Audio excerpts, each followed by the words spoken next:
You're already seeing a lot of people in the black community that have turned towards Trump because they're seeing what's going on with this immigration and how it's affecting them, and the fact that these people that are coming in that are illegal immigrants are getting so much aid that they're not getting. And they're like, this is fucking crazy. This is our community, and you're having these people come in, you're giving them food and money and shelter, and you won't do it for us, and we've been here forever, and we're Americans.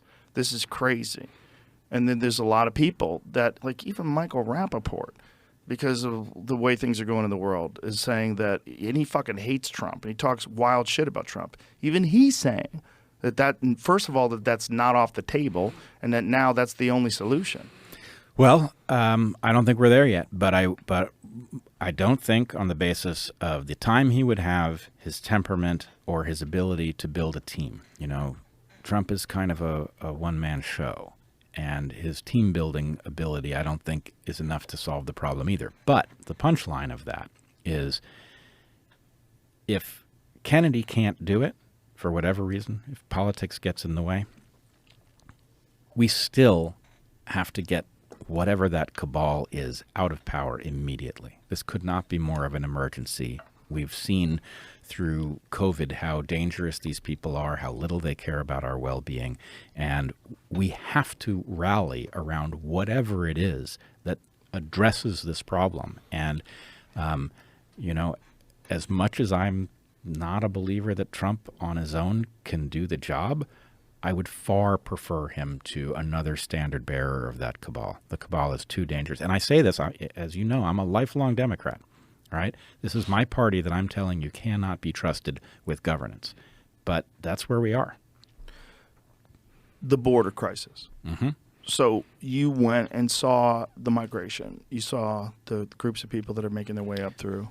Yeah, I was invited. Actually, my son Zach, and I went to Panama, where I have some history. I did my bat work on Barrow, Colorado Island in Gatun Lake, the Panama Canal.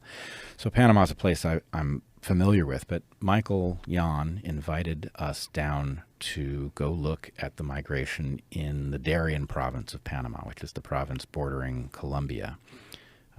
As you probably know, there's a gap in the Pan American Highway, about 60 miles, that were never built.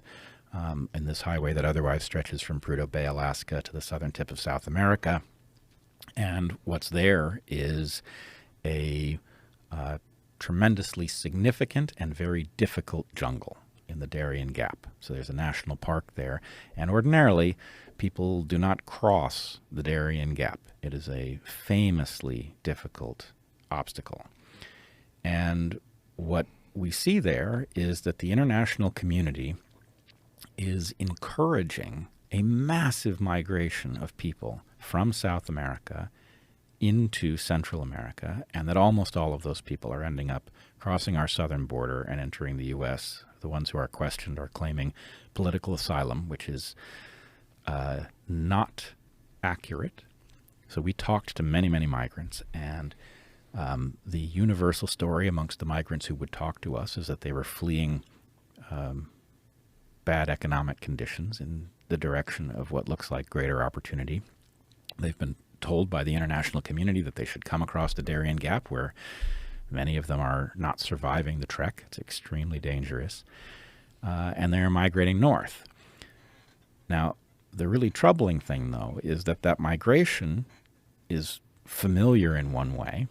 It looks a little bit like the migrations of Central Americans that migrated north when we were kids.